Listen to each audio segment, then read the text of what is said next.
spoke about the fact that, these are 5-year cycles. You've been with certain customers for 20 odd years. So how do you, in an industry where the expectation is success and anything apart from success or apart from perfection is considered failure, or it's seen as frowned upon, at least, how do you continue to innovate in such an environment?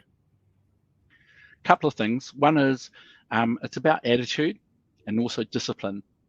Attitude in the sense that you've got to create a culture and an environment where people feel safe to bring out new ideas.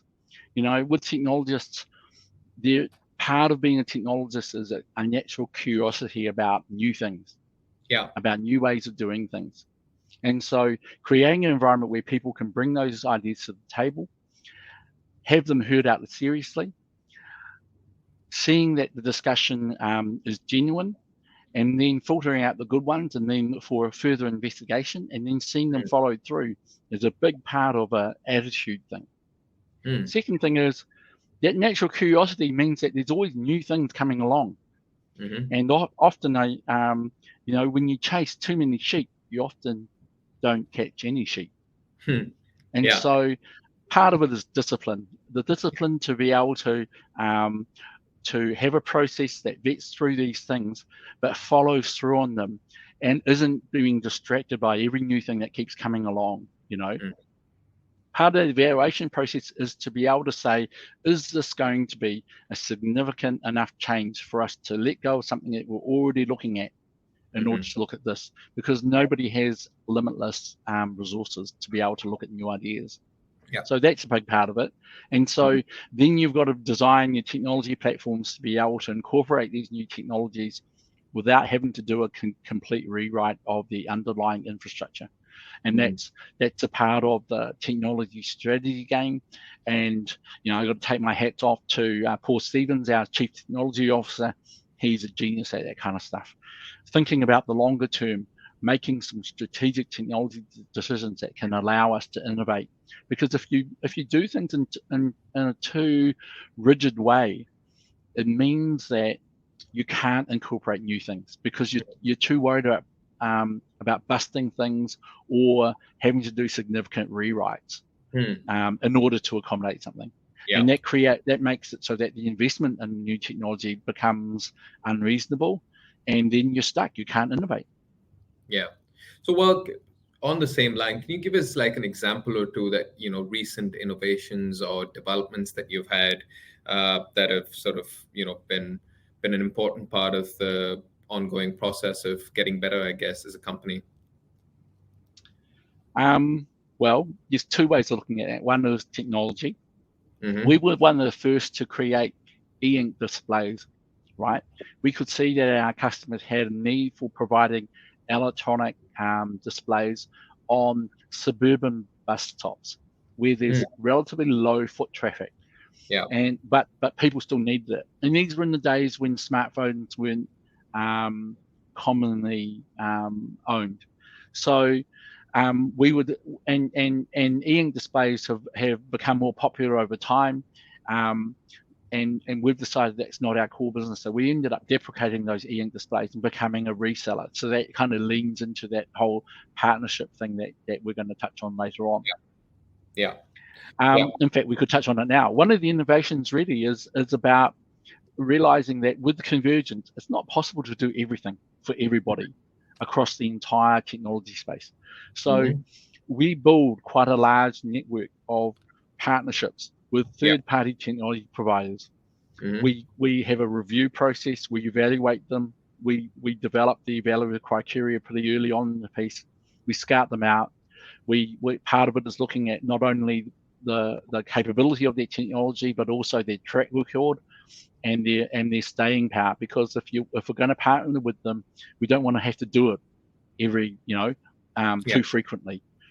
Then we need to and then we talk about how we're going to collaborate, how we're going to team on a bid, how we can integrate their technology with our technology, so that we can have a swap of information between our systems and theirs, and try and make it as seamless an experience for our dispatchers as possible when they transition from our dispatch to a third-party application in order to manage and configure that other technology.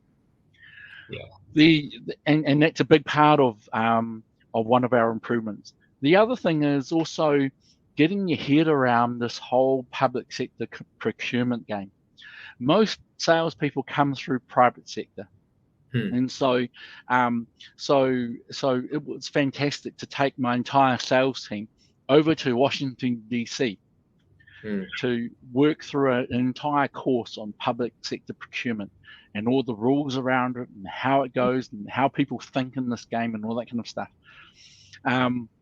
Our colleagues in the classroom were people who were neck deep in the defense industry, Lockheed Martin, General Dynamics, Raytheon. We were about the only crowd there that didn't have a security clearance. I was feeling a little left out. Yeah. Interestingly, nobody wanted to Facebook with us. Oh yeah, a big surprise there. Yeah. So, but the thing is that when you do that, then you start to see how we can actually leverage the public sector system in order to be able to improve our win rate. And so that workshop and those kinds of things, I'm looking forward to the results of that coming through and improving our win rates on our tenders and things like that. So that's another process. Another thing is going back to that discussion I mentioned about that Transport Ministry of Transport official. Yeah.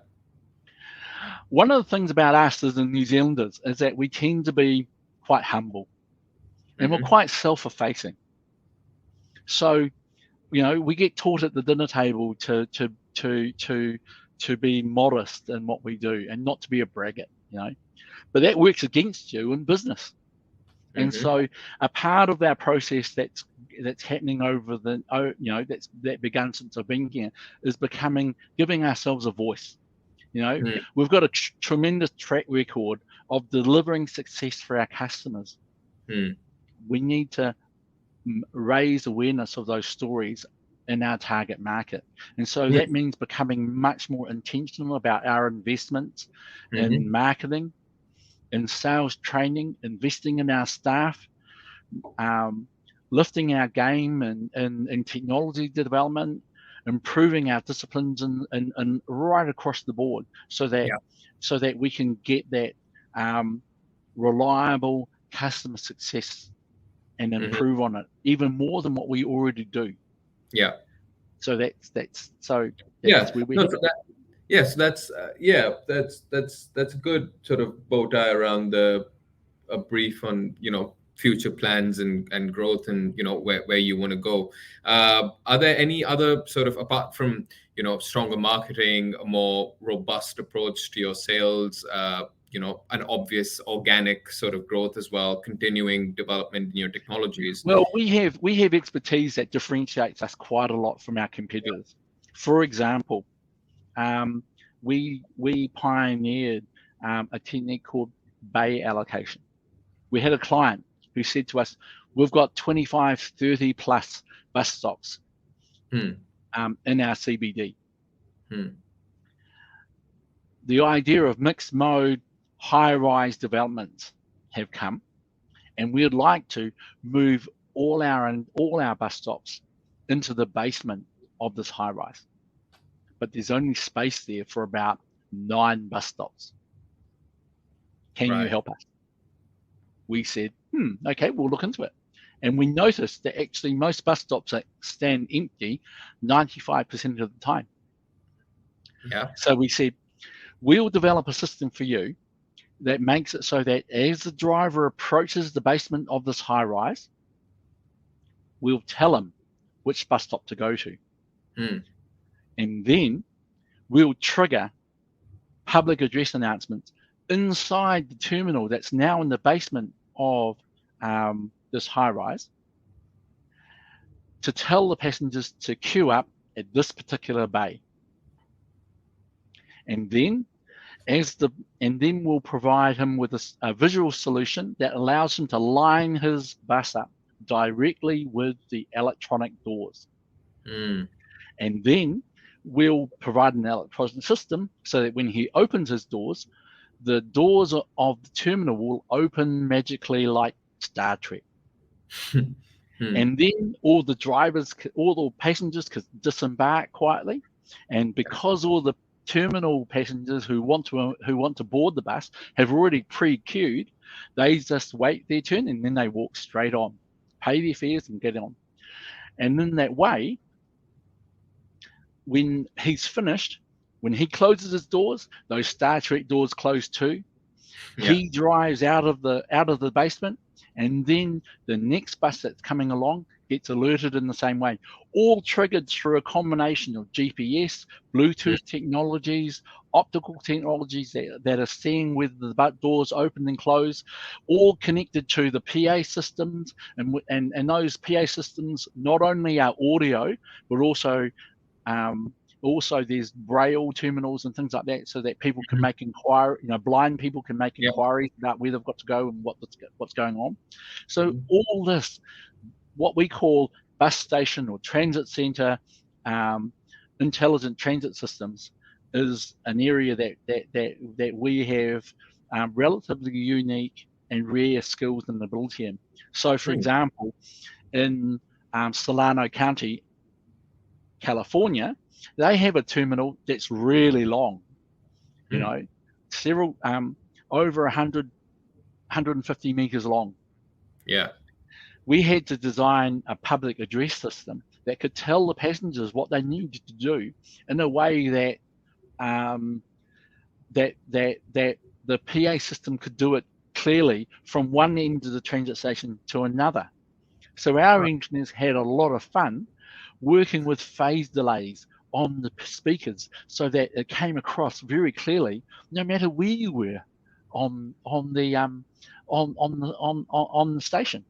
Fantastic stuff. Really interesting things. So we've got some very clever people in our team, and top marks for them. Fantastic people to work with.